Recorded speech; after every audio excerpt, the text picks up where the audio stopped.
Right, hey guys, how we doing? Back another video from Mother's Basement. We've got another seasonal video. We're checking out the best of winter 2025. I've not watched anything this season at all. I've just been so busy with like life, like real stuff, that I've not had a chance to check anything. So I feel like this would be the perfect video to be like, right, what do I actually start watching? Because I'm still every now and then trying to get into Dimer. I did a binge of that. I think it's quite good. But like, he doesn't tend to do continuations or sequels or anything like that, so this will be like fresh stuff, so this will be cool. Giggle's video on the anime 2024 was also good as well. That gave me stuff to like potentially check out as well. But yeah, let's see what Jeff is recommending for the winter season of 2025. As I drag my exhausted ass into 2025, I find myself relieved to be staring down the barrel of a relatively chill anime lineup. Right. By which I mean we only have to worry about Orb, Blue Box, Dragon Ball Daima, Shangri-La Frontier, Ari Ferretta, Danmachi, and ReZero rolling over from last season, on top of exciting new seasons of Bang Dream, Ishura, Dr. Stone, My Happy Marriage, Toilet Bound Hanako, Solo Leveling, Apothecary Diaries, and the 100 Girlfriends Who Really Love You. Right, okay, so that's all the sequel stuff. Oh, okay. One Piece is even in reruns, which leaves plenty of time to catch up on old anime we might have missed, or discover some of the great new ones coming out right now. Oh, I really want to watch this. That's the Red Ranger one, isn't it? Which there are a fair few of, mixed in amid an absolute mountain of trash that I hear the chefs over at Chez Garbage are very excited to get their hands on. And I've watched all of it, the good, the bad, and the painfully abysmal, to make sure you don't miss a single hidden gem. Nice. Not gonna lie, a lot of that good stuff is on the more low-key side of things this season, but if you're the type who gets bored when anime isn't exploding enough, make sure you stick with me through the rom-coms and dramas to the very end, because I always save the best for last on these lists, and our last entry this time is something really special. My first recommendation of 2025 is also probably the most obvious, at least if you paid any attention to my video on the future of Shonen Jump last year. Sakamoto Days. Sakamoto Days, sorry. Yeah, this looks good. A few people complained about it. I need to check it out. I'm going to get Netflix. Is the Trigun. It's on Netflix, isn't it?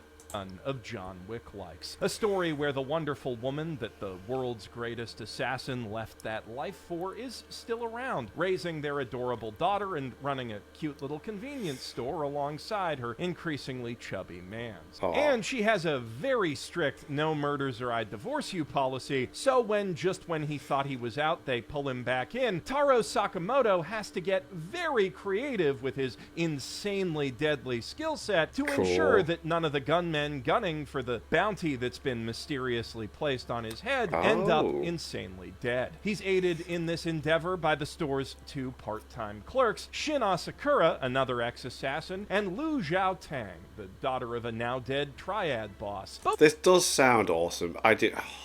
I'm getting Netflix tomorrow. Both of whom have likewise renounced murder as per... Well, as soon as I get life stuff out of the way. I'm a very busy guy. I'm sorry. I nearly cried at the end of my Giggle video because I was trying to talk about like what I've got going on. But like, stuff going on. So sorry, guys. For the official store policy, and thus must use their clairvoyant psychic powers and incredible martial arts skills, respectively, to pacify foes in a similarly pacifistic Vash the Stampede. That's class. He can't kill anyone, so he's just like chopsticks. Let's go.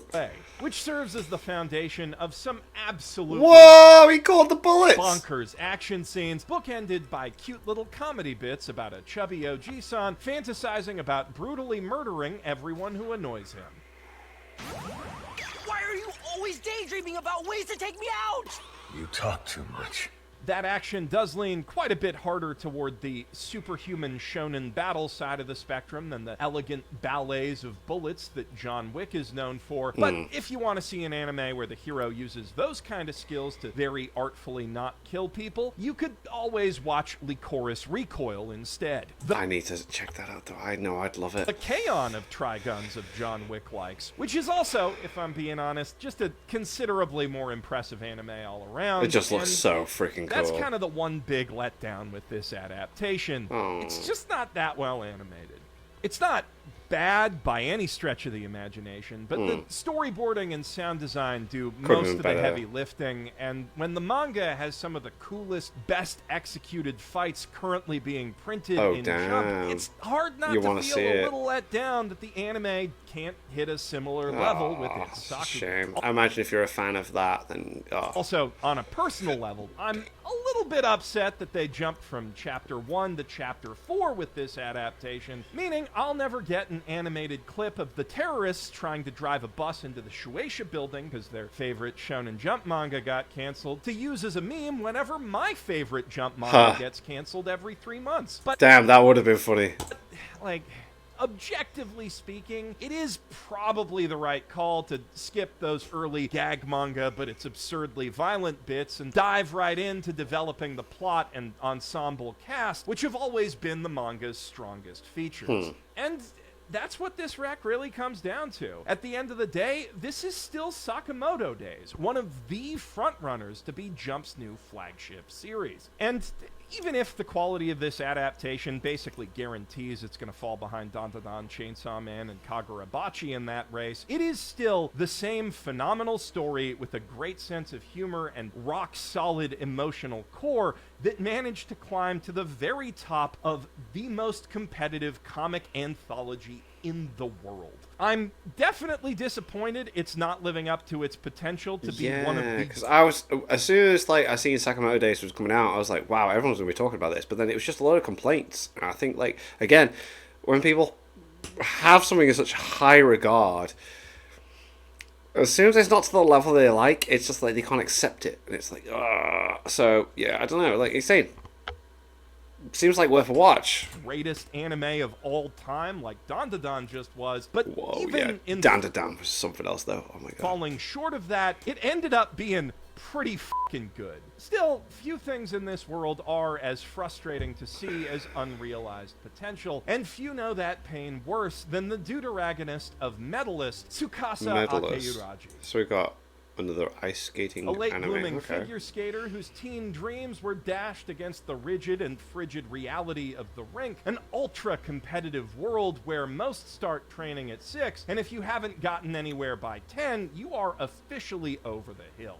Damn. By the time he got into figure skating, everyone had already given up on his chances, and the best he could hope for was a short-lived career as an ice dancer before transitioning eventually and reluctantly to a gig as a coach. But then he meets Inori Yuitsuka, a 5th grade girl with a burning passion for the ice that she's never been able to pursue until now. A girl who knows deep down that this is what she is meant to do with her life, just like he did when everyone told him it was too late, and he's not going to let that happen again. Seeing himself in Inori, and on top of that, the talent and drive of a true champion, he vows to do everything in his power to help her win the gold medal she deserves. Medalist is a powerful story about not letting your dreams be dreams, written by a mangaka who fully lives that truth.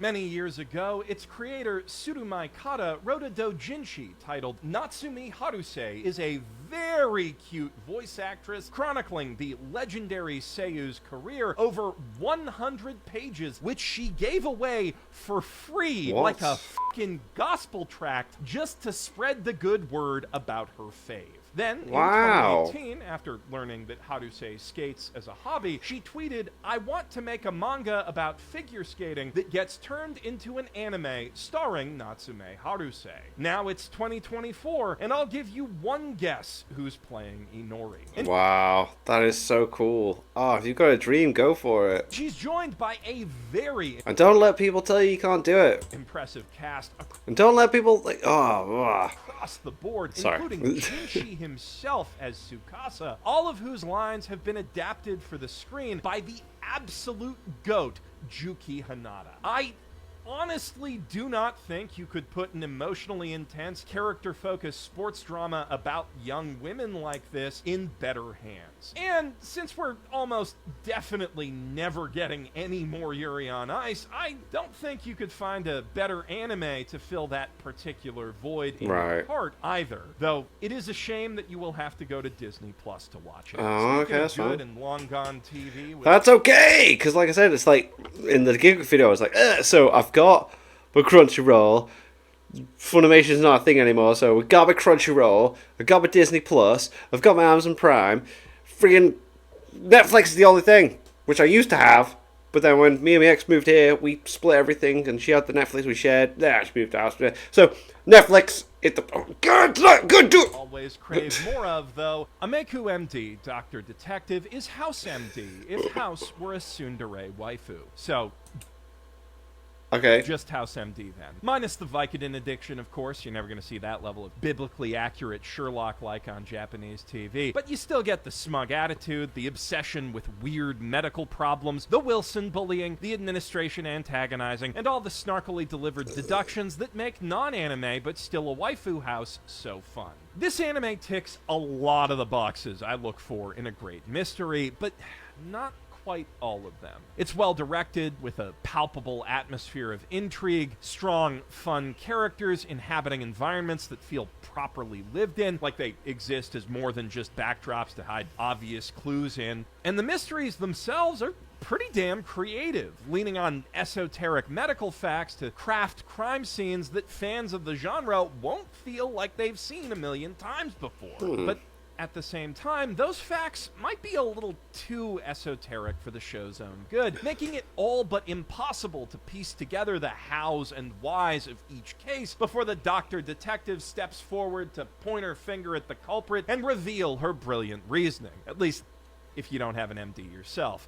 So even though the show's entire opening monologue is about the joys of flexing one's analytical muscles, it doesn't really give its audience an opportunity to do that for themselves by solving the mystery ahead of time, which is kind of the make or break factor for a lot of mystery fans. And Yeah, like, I hate that, where it's like, well, what winds me up most is, like, when you watch a show and there's no way at all the viewer could have possibly figured it out, because it becomes a behind the scenes thing or something. Like, that always pisses me off. Watch it, it's like, I was never able to figure that out in the first place. So, like, you're trying to figure it out, and I was never able to. So you can never watch it again, because it's like, that does make it a bit hard to give this Random show complaint, the sorry. full-throated Sorry. recommendation. I feel like its production values and general quality. It looks deserved, good. Especially when Apothecary Diaries is, like, Yeah. right there. But if you can look past that letdown, the clues do still fall into place in a super satisfying way when all is revealed. The medical facts contained within are genuinely fascinating, dare I say. So educational. And on the whole, it's a well-animated, beautifully storyboarded, excellently acted show Hey, with looks a good, rock-solid yeah. script and great music. Plus, one of the supporting characters is literally Columbo. How can a mystery fan not want to watch that? Damn. Another show that turned out to be surprisingly educational is Ocera. Fell in love with an Okinawan girl, but I just wish I know what she's saying. Okay. The latest in a very, very, very long line of shonen rom-coms about a guy with a crush on a cute girl with a weird quirk that most of the jokes are about. In this case, transfer It was students. so funny, because that was something the Giggle said about the romances, where it's like, hey, here's the girl, but she's got a thing! It's like, it has to be like a thing! But he had like two that he threw in that way it wasn't the case, so I was like, cool, but yeah, okay, so this is the seasonal one of that. Teruaki Nakamura's crush, Hina Kyan, speaks in incomprehensibly thick Uchi-Naguchi, the extremely fun-to-say native dialect of Japan's southernmost island, Okinawa, meaning he needs her Gyaru best friend, Kana Higa, to translate basically everything she says all the time in real time for him, which Kana is all too tragically eager to do, because of course she in turn is nursing a massive crush on our boy, which Nice. I really hope goes somewhere, honestly, because she's high-key best girl, even if Hina's bubbly animated energy can be pretty adorable in its own right. She'll Maybe look I'm cute. just saying that. Damn, those blue eyes, She damn. interacts with him way more often, but she's just really good. Hey, I'm rooting okay, for her. calm down with this. I'm rooting for you, girl. But however it shakes out, the romance is really just a narrative through line stringing together a ton of facts and jokes about Okinawan culture, language, and history that are every bit as fascinating as they are hilarious. 比嘉さんだ。おーい、比嘉さん。あれ読んだかえ私いやはいさい What? みんな比嘉さん沖縄を日がせばっかりなのよ。 This is one of those anime whose chief goal Wow. is to put a brand new vacation destination on your bucket list, and between locals pushing local fried I might be going to Japan next year. delicacies with I don't think I will, but like the opportunity is there. It'd be so cool. all the aggression of an angel assaulting Tokyo 3 and the relaxing vibe of cracking a cool can of A&W root beer against a warm summer sunset, which speaks directly to my Canadian soul. It's got me sold. Or it would if Skate the Infinity hadn't already sold me years ago. What anime? 2020. Yeah, it must be 2020. Skate Infinity. Yeah, it has to be 2020. Also spoken to the Canadian. So 5 years ago. Wow. Still, with its God, my life. gorgeously characterful animation and intense focus on local culture, Ocera does a particularly great job of conveying a sense of Okinawa as a place you want to go to. And it's just real darn cute and funny to boot. Speaking of cute and funny love stories, I Have a Crush at Work is a rare but welcome example of what anime romance can be when it's not about teenagers or 20-somethings acting like Oh, this is a change. teenagers. No, will they, won't they, pussyfooting? No, working up the courage to hold hands or kiss. Yui and Masugu are busy adults with jobs and responsibilities that already greatly impede their ability to sneak around behind their gossipy coworkers' backs. Plus, they already spent like 6 years bickering like tsundere bitches off screen before they hooked up and the anime started. So, by golly, they ain't gonna waste any more time fooling around when they could be fooling around. Which also happens off screen, to be clear. Rest assured, this is a wholesome type romance anime. Boo. Despite how increasingly down horrendous they both are at work every day. But that's where the comedy and the romantic tension comes from. Trying and mostly failing not to let on to everyone around the water cooler that they actually did get a room already. As opposed to, you know, the generic indecision and misunderstandings that tend to dominate this genre. Not that those things aren't fun. I love me some Ranma and Dandadan. Yeah, Sometimes you just want to see a couple actually be a couple. Yeah, because I get that. There's Yeah. plenty of compelling human drama to be found just in watching people figure out how to do that. And aside from Otakoi, there aren't many stories that deliver on that this well. Unfortunately, you will have to go a little out of your way to watch I Have a Crush at Work, because there are official English subtitles. This isn't a girls band cry situation, but they're only available in Singapore. Luckily, they are available free on Bilibili, so it'll only cost you a VPN subscription, which you're going to want to have anyway, because Sakamoto Days is running a week behind on Netflix for some reason, even though dubs and subs are already done. But still, bit of a pain in the butt. That's so If you bizarre. are Okay, craving right. that Oh, fucking anime's weird. Anime's weird anyway, but then you're trying to like watch it. Why? Oh, hormone-driven romantic drama, though. what's going on with the Diamond dub? Like, I've not watched it, but like, apparently people are complaining about the dub on Diamond because my mate Rob, like, he can't do subs. What is it? But anyway, he always waits for the English version, and dyslexic? Yeah, he's dyslexic. So, doesn't do the subtitles. And then people complain about it, and I don't think he's watched it yet, but I want him to get into it. It's like, anyway. So winter's lineup also has you covered Oh, there so much when it comes down to it. Soda. Honey- A shoujo manga adaptation, which are Seen some also people recommending this. depressingly rare these days, from JC staff about a shy, nerdy girl who's pulled out of her shell by a popular jerk with a secret heart of gold. Which you don't think he has at first on account of the anime starts with him trying to spray some other jerks with a soda bottle, but he misses and hits her instead. Oh, And no. he doesn't even apologize for it. But then later in first period, he's also wearing a tracksuit so that she doesn't have to be the only one in class with a tracksuit, because that would be really That's embarrassing. nice. So you know that Aw. deep down he is in fact as thoughtful as he is brooding and handsome, thus validating the choice she made in a flashback before the anime started to go to the slightly dumber kids' high school that she knew he was going to be at, instead of the really smart kids' school that she could have gotten into, where also none of her middle school bullies would have been at. But if she went there, then she never would have learned to speak up for herself from him, and also he never would have bullied those bullies back so that they don't bully her no more, and eventually probably at least the girl ones become her friends. And look, you like Kimi ni Todoke? You want a Kimi ni Todoke where the kids know what a smartphone is but still don't use them effectively to solve any of their melodramatic miscommunications? Or would you just settle for literally any new shoujo anything, so long as the animation and writing are halfway decent, because the industry is literally starving you right now? Then watch this one and maybe consider buying some merch so they don't starve you even harder next year. There were only 10 shoujo adaptations across all of 2024. Shit is dire. Oh, I wow. am not exaggerating. Just to put that number in perspective, last year also saw 36 different isekai and reverse isekai anime released. 40 if you count Chinese donghua. When no one was looking, they made 40 isekai. That's as many as 4 tens, and that's terrible.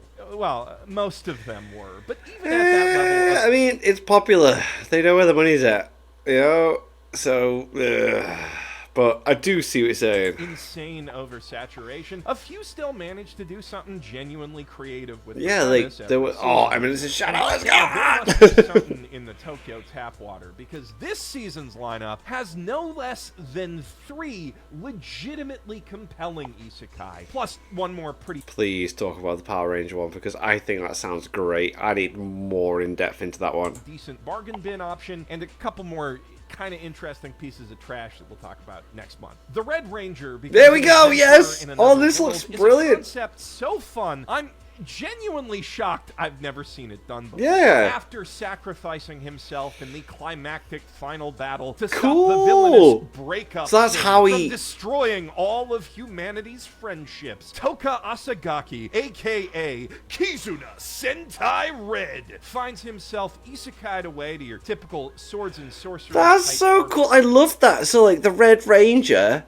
in his world, dies fighting the big bad boss, and then his oh, that's so cool! Where, unable to ignore the cries of the helpless and downtrodden, he eventually gives up on finding a way home and settles into a career as a heroic adventurer. Nice. Using his advanced battlesuit and weapons, which baffle every mage that sees them, because instead of magic, they literally run on the power of friendship. That's to cool. Punch every monster that comes his way so hard it explodes, which actually isn't super great for farming loot drops, it turns out. Also, that's hilarious. Stuff too close to I need to watch this. On the flip side, it is pretty fucking awesome. And Class. he's just such a darn lovable golden retriever. Oh, of a so man he's that it doesn't... a likable character as well. Love that. And she got the boobies. I like that. Take long for his I'll say that as well. To start filling up with new adventuring buddies willing to overlook those inconveniences in order to make their dreams come true and bring justice and friendship to the world. Yeah, let's if go. you like Super Sentai or Isekai, Yeah. especially mate, this show watch that. is an absolute blast. And if you enjoy the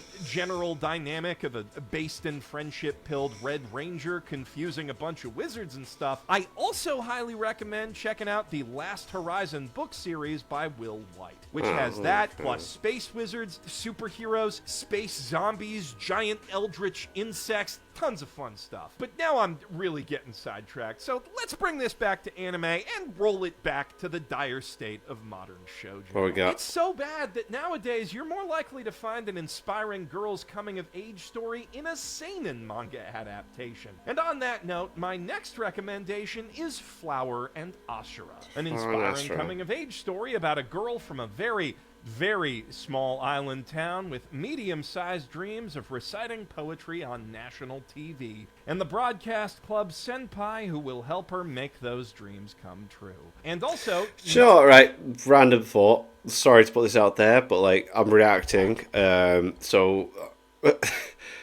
Something I usually notice with Jeff's videos is the breathing ins. He does the... every time. I've not heard one. I think he started cutting them out. So I don't know if that's something because I've pointed out a couple of times in videos. I don't know if it's to do with me, but like it's something I noticed. He's cut out and then the breathing ins, like, which is something that because when I was at uni in media, film, and television, it was like sound people would be like, right, I'm just gonna edit the sound and cut out the breathings.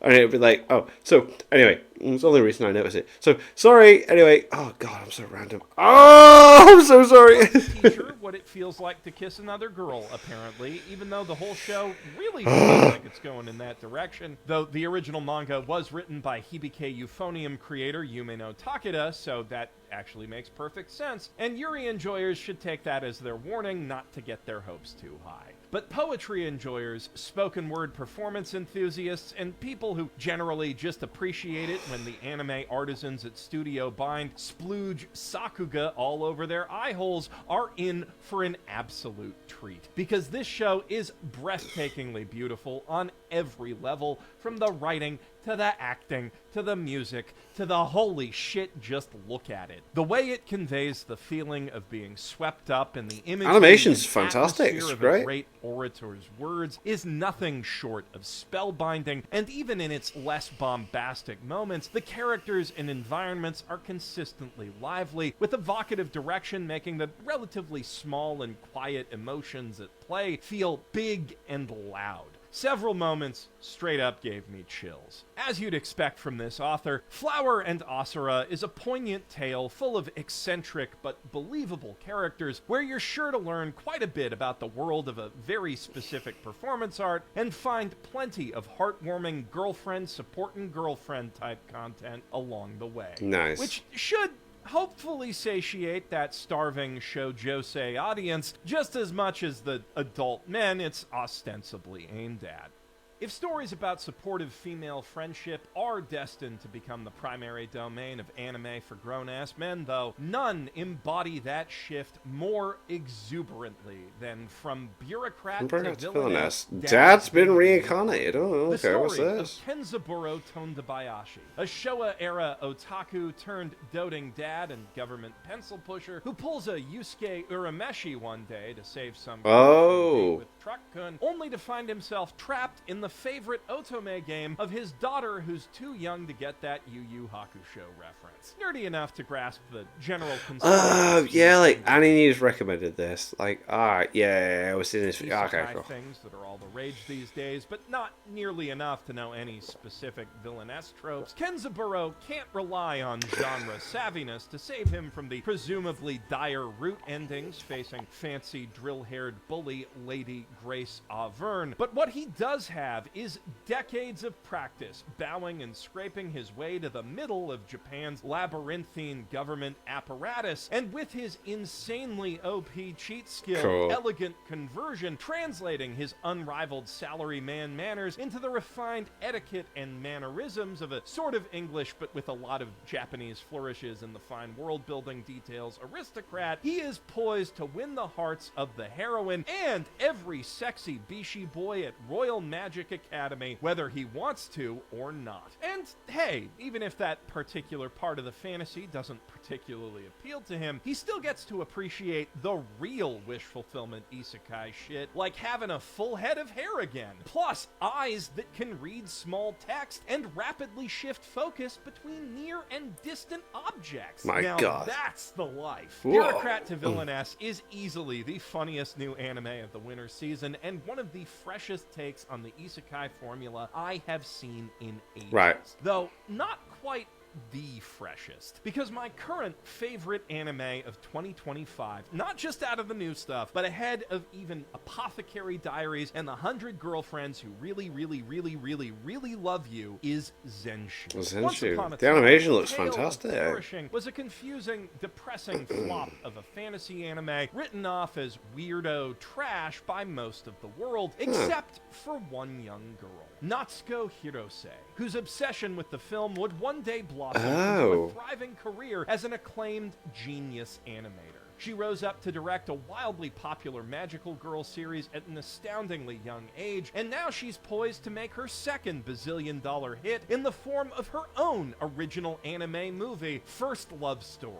Only problem is, she spent her entire childhood drawing and thus never actually had time to fall in love. So she's been stuck at the storyboarding stage for months on end as the release date has loomed ever closer, and the studio has gotten increasingly anxious, struggling to capture those feelings she's never actually felt before. One day, though, she finds inspiration in an unexpected place, a very ripe clam bento box, which sends her sputtering and convulsing into the world of her favorite f***ed-up fantasy thing, just in time to save her first ever fictional crush from spiraling into depression with the power of animation itself. Now, this looks amazing. Folk online expressed disappointment that Zenshu turned out to be an isekai instead of the Shirobako-esque workplace dramedy that its description seemed to pitch, but while I can definitely agree that we don't have nearly enough Shirobako likes, we also don't have nearly enough isekai with female protagonists, and we've never had one where the heroine's cheat powers let her summon up a Genga god warrior from Nausicaa to obliterate an entire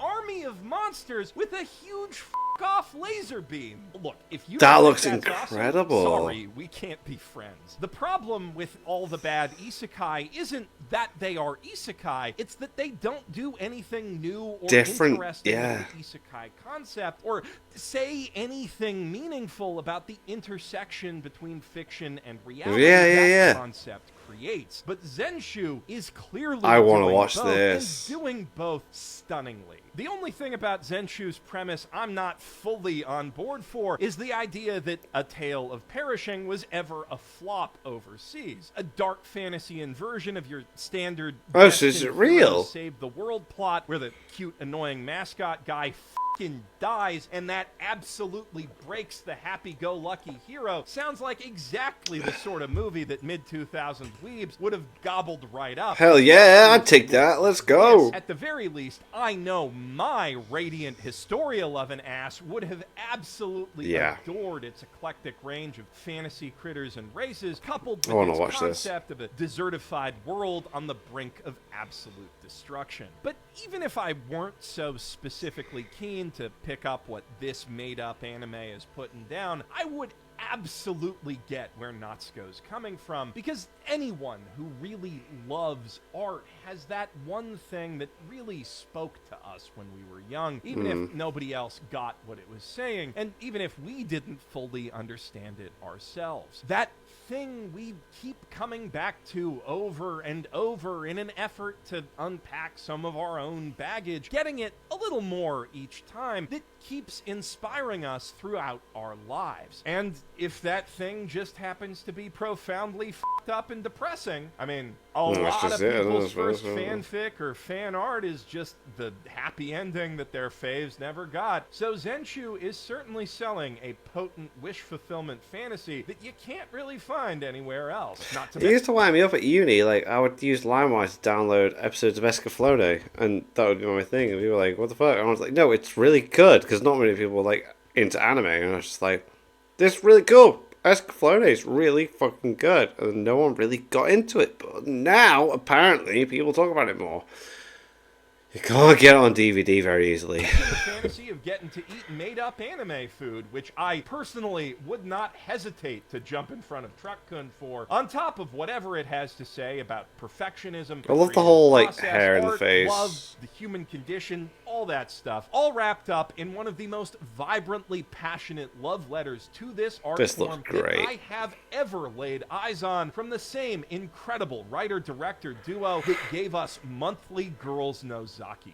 If this show can keep up even half the level of quality it's demonstrated to this point, I wouldn't be shocked if it ended up being my personal anime of the year. I know that's a pretty bold statement to make this early, especially with Witch Hat Atelier and the summer Hikaru died on the horizon, but y'all know how much I love recreators, and so far, Zenshu really is that good. This looks great. It's not the last good anime I have to talk about today, though, because as usual, on top of the top 10, we've got a few good things to recommend in our bargain bin. Starting with Tasokare Hotel, which is a real bargain of an anime that you can watch for free on YouTube, right now. It's an adaptation of a pretty cool mobile point-and-click adventure thing about this hotel located somewhere between life and death, where this doesn't happen very often, but alright, remember how they got there, try to symbolically sort out their memories, and figure out if they're dead or not. Tasokare Hotel is a delightfully moody anime with a subtly surreal vibe and super likable characters that instantly made me want to give the game a shot, and it is definitely worth watching, especially if you don't have any anime service subscriptions. On the subject of having no idea how you got somewhere, though, somehow we've reached a point where I can no longer call Birdie Wing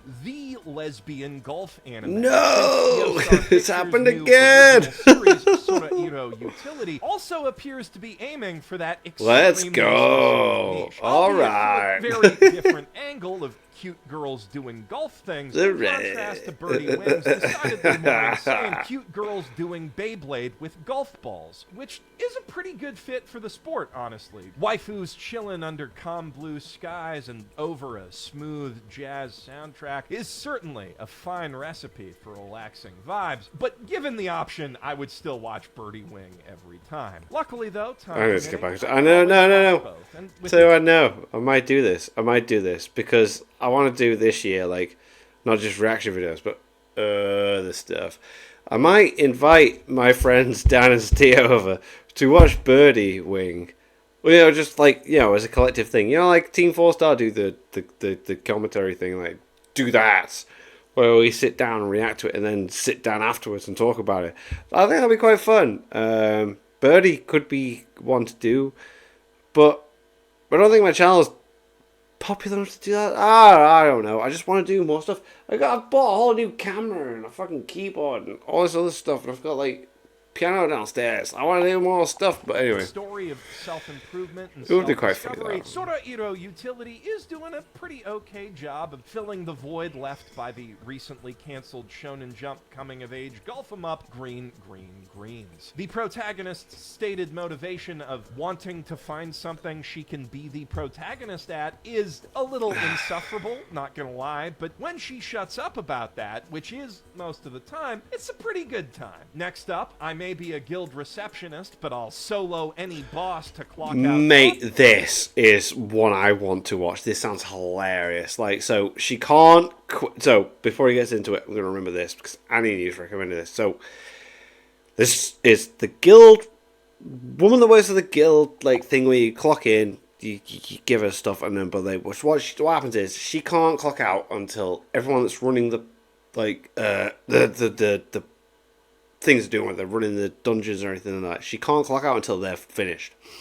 So when it gets to a point where she's like, I'm done here, she's that OP, she'll just like go in, help, and just beat the boss to clock. I love the idea of this. Not quite isekai fantasy type thing. This sounds amazing. OP protagonist that tells you its whole premise in the title, and that is a pretty darn fun This sounds premise, great. even if it doesn't really make sense if you think about it for more than 2 seconds. Like, realistically, she'd probably make more and work less if she was just the world's strongest. Yeah, but it's funny. It's funny. Doing it as an unpaid side hustle, right? But on an emotional level, at least, I think she conveys that feeling of staring down so much paperwork you just want to kill something quite effectively. And the Cloverworks Sakuga really makes the world. Yeah, the animation on this looks great. Wow, it looks fucking awesome. Possibly the most gorgeously animated Jesus. so far. So if you can suspend your disbelief, just this is a must watch for anyone who wants to soak up some fantasy vibes after a long day at the office. It's the sort of thing the salaryman protagonist of Welcome to Japan Miss Elf would probably appreciate if he didn't already have the strange ability to visit a parallel fantasy world of his own in his dreams, Merhen Awakens romance style. Though he doesn't actually realize that's what's happening until a chance encounter with an ornery mom Mama Dragon gets him and his elf dream girl isekai'd out of the dream and into his real-life bed. Naked in her case, because you don't take clothes with you Nice. when you go into the Let's isekai go. world or back, even though you can take food with you. Though once he gets that dealt with and gets around to actually welcoming Miss Elf to Japan, the show does settle into a more laid-back, wholesome mode, letting us simply enjoy the culture shock of a cute elf girl seeing skyscrapers and cars for the first time, enjoying her first bites of fresh-cooked Japanese cuisine, and so on, in an adorable, barely disguised tourism commercial driven by likable characters and a refreshing perspective on the whole isekai dynamic. That said, if you want a decidedly less wholesome elf show, where the elf is wearing decidedly less clothes, Beheineko, the elf girl's pet cat is secretly an S-rank monster, is an absurdly horny isekai adjacent fantasy we don't need, thing about an elf girl with absurdly maybe, for funny educational boobs who purposes I might check adopts it an out. absurdly adorable pet cat she found in a dungeon, not realizing it's secretly, you heard the title. Also, he's secretly a reincarnated knight whose code of chivalry is seriously tested as they go on adventures together. She lets him Look at the sleep on tits. her boobs, and They he are kisses her they are absurdly huge. Like, let's not just be like, they are so big. What's the point? What is the need? They don't need to be that big. take her clothes off. A lot. Like, a lot. And so do we. Uncensored, which is not something you can take for granted in an ecchi anime these days. And on top of them bare elf and cat girl titties, we also get to enjoy fascinating lore tidbits such as cat girls may actually be the result of interbreeding between magic cats and humanoids.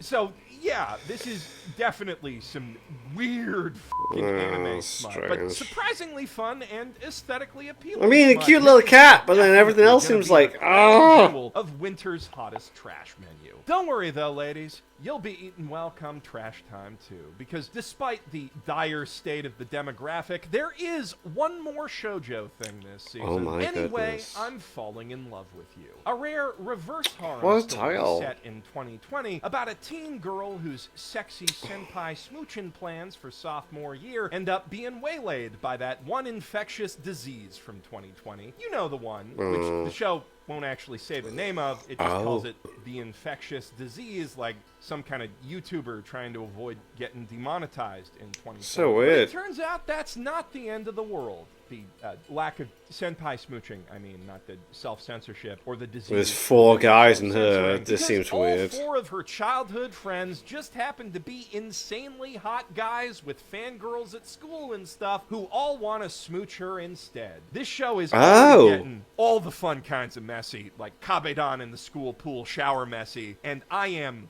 thoroughly looking forward to its roast at Chez Garbage. Last, and maybe least, but maybe not, the classic giant robot reboot, Aquarion Myth of Emotions, makes itself pretty hard to recommend, honestly, with a slow burn first episode, cutesy cartoon character designs that don't really fit its introspective, apocalyptic tone, and stiff animation that doesn't really take advantage of It seems very, what's the anime? It's, give me a second. Oh, I thought I'd think of it. It's, Studio Trigger, it's, Panty and Stockings. Panty and Stockings. It looks like very Panty and Stockings. Designs, but its surreal script, packed with fascinating philosophical ideas, does have me eager to see where it's gonna go next. And considering it shares a screenwriter with Millennium actress and Perfect Blue, there's a pretty good chance that could Perfect Blue. Jesus Christ. Whoa. lead to a satisfying payoff. I definitely think Aquarion Moe is worth keeping an eye on, even if I can't confidently recommend it yet, and it could even become the sleeper hit of the season if it's not just a confusing mess. This is the sort of anime the 3-episode test was made for. It's clearly doing something. Okay, I'm always not give sure if 3. it's Always anything give good. 3. But for now, that brings us to the bottom of the bargain bin and the end of the ones to watch. Here are both lists of shows and where you can watch them one more time if you need a quick reference. I'm Damn. Jeff Thu, professional Zenshu evangelist, begging you to tell your friends about Zenshu. They got friggin' Ichiro Itano to storyboard their Itano Circus episode. I literally have not stopped for days. Ooh. Wow. Well, that's fun. It's nice to see. If I'm honest, not many shows were screaming at me, but the romance ones were. Because I got a lot of stuff to catch up with from the last season. So, yeah. But that's cool. Those seem to be some good stuff out, but some questionable stuff as well. It's like, yeah. Anyway, thanks for watching.